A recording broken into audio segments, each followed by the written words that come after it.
Hello friend, જય શ્રી કૃષ્ણ. આજે આપણે માત્ર 15થી 20 મિનિટમાં બની જાય તેવા ઇન્સ્ટન્ટ પાલક પનીર ઢોસા બનાવીશું. તો પ્રોટીનથી ભરપૂર, એકદમ હેલ્ધી અને ટેસ્ટી પણ ખરા. જો પાલક ખાવું બોરિંગ લાગતું હોય તો આ રીતે પાલક પનીર ઢોસા બનાવીને ખાઈ શકાય. બહુ ટેસ્ટી એવા પણ બનશે. તો પરફેક્ટ માપ સાથે આજે આપણે પાલક પનીર ઢોસા બનાવીશું.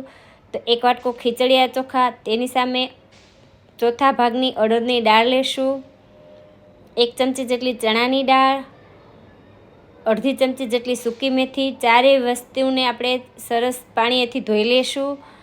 હવે નોર્મલ પાણી એડ કરી અને 1 કલાક માટે આપણે ડૂબે એ રીતે પલાળીને રાખશું. હવે ચોથા ભાગના ચોખાના પૌવા લીધા છે, એને પણ ચોખ્ખા પાણીએથી ધોઈ લેશું અને વધારાનું પાણી કાઢી લઈએ.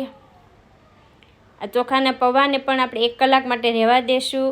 હવે આ દાળ ચોખાને 1 કલાક થઈ ગયો છે અને આપણે દાળ ચોખા પલળી પણ ગયા. જે વધારાનું પાણી છે એ બધું જ કાઢી અને દાળ ચોખા મિક્સર જારમાં લેશું. તો આપણે આ પેપર ઇન્સ્ટન્ટ બનાવવાના છીએ, તો તેના માટે ખાટું હોય એવું 1 વાટકા જેટલું દહીં લેવાનું. જે ચોખાના પૌવા છે એ પણ સાથે જ ક્રશ કરી લેશું. તો મિક્સર જારમાં એકદમ સ્મૂથલી ખીરું તૈયાર કરી લેવાનું. આ રીતનું સ્મૂથ ખીરું થાય એ રીતે આપણે ક્રશ કરી લેવાનું છે.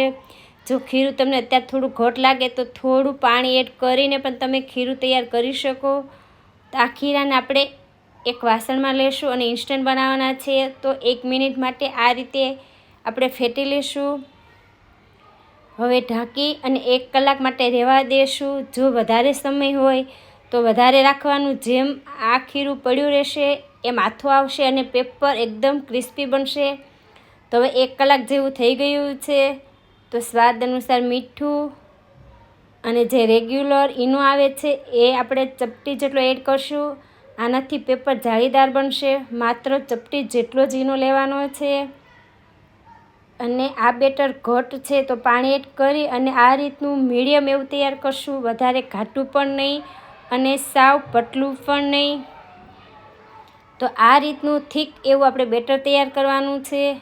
હવે સાઈડમાં રાખી અને જે પાલકનો મસાલો છે એ તૈયાર કરી લેશું. તો 1 પૂરી જેટલી મેં પાલક લીધી છે. પાલકને ધોઈ અને લૂછીને લેવાની. પાણીનો ભાગ રહે એ રીતે પાલકને લેવાની નથી. તો પાલકને મેં એકદમ સરસ કોટનના કપડે લૂછીને લીધી છે. સ્વાદ અનુસાર મીઠું,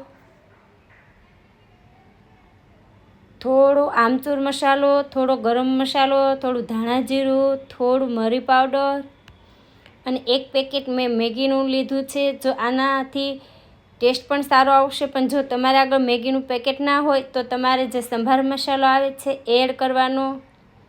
હવે 100 ગ્રામ મેં પનીર લીધું છે. તો પનીર આપણે ખમણીને લેશું. તો આ રીતે 100 ગ્રામ પનીર ખમણી લેવાનું અને 2 ક્યુબ જેટલું મેં ચીઝ લીધું છે એ પણ ખમણી લેશું. આટલા મસાલાથી 4 પાલક પનીર ઢોસા બનીને તૈયાર થશે. તો હળવા હાથે બધી જ વસ્તુ મિક્સ કરી લેશું. ચોળીને મિક્સ કરવાનું નથી, માત્ર હળવા હાથે જ આ બધી વસ્તુને મિક્સ કરી લેશું.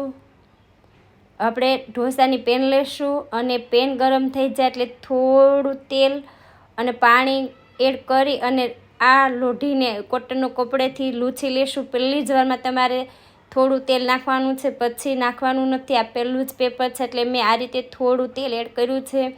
ચમચા વડે આ રીતનું બેટર લઈ અંદરથી બહાર ફેરવી અને આ રીતે પેપર બનાવી લેવાનું. અને ગેસની ફ્લેમ અત્યારે સ્લો કરવાની. પેપર પથરાઈ જાય પછી જ ગેસની ફ્લેમ મીડિયમ કરવાની છે. અને જો તમને પેપર થોડું વધારે જાડું લાગે તો આ રીતનું વધારાનું જે બેટર હોય એ કાઢી લેવાનું. જેવું પેપર પતલું કરવું હોય એ રીતે કરી અને જે આપણે પાલકનો મસાલો છે એ પાથરી લેશું. તો તમારે વધારે કે ઓછો જેવો મસાલો પાથરવો હોય એ રીતે પાથરી લેવાનું અને ઉપર ચીઝ અથવા પનીર ખમણી લેવાનું. અત્યારે મેં ચીઝ ખમણ્યું છે. તો જેવું ક્રિસ્પી થવા દેવું હોય એ રીતે પેપરને ક્રિસ્પી થવા દેવાનું. તો પહેલી જ વારમાં પેપર ઉઠલશે ને એકદમ પરફેક્ટ બનશે. તો આ રીતે આપણે પેપરને વાળી લેશું. તમે જોઈ શકો છો એકદમ પરફેક્ટ અને એકદમ ક્રિસ્પી એવા આપણા પાલક પનીર ઢોસા બનીને તૈયાર છે. હવે તમારે જેવા કટ કરવા હોય એ રીતે ચપ્પુ થોડું ધારવાળું લઈ અને કટ કરી લેવાના. તો મેં આ રીતે અત્યારે ગાર્નિશ કર્યા છે. ઉપર ચીઝ અથવા પનીર તમને જે ગમતું હોય એ ખમણી લેવાનું. તો એકદમ ટેસ્ટી અને હેલ્ધી પણ ખરા એવા આપણા ઇન્સ્ટન્ટ પાલક પનીર ઢોસા બનીને તૈયાર છે. તમે ચટણી સાથે, સંભાર સાથે અથવા તો આમ પણ ખાઈ શકો એવા ટેસ્ટ એવા પાલક પનીર ઢોસા બનીને તૈયાર છે. તો જો આ વિડીયો ગમ્યો હોય તો વિડીયોને શેર કરજો, લાઈક કરજો અને ચોક્કસ એકવાર આ રીતે ટ્રાય કરજો. ખરેખર પહેલી જ વારમાં પરફેક્ટ એવા ઢોસા બનીને તૈયાર થઈ જશે.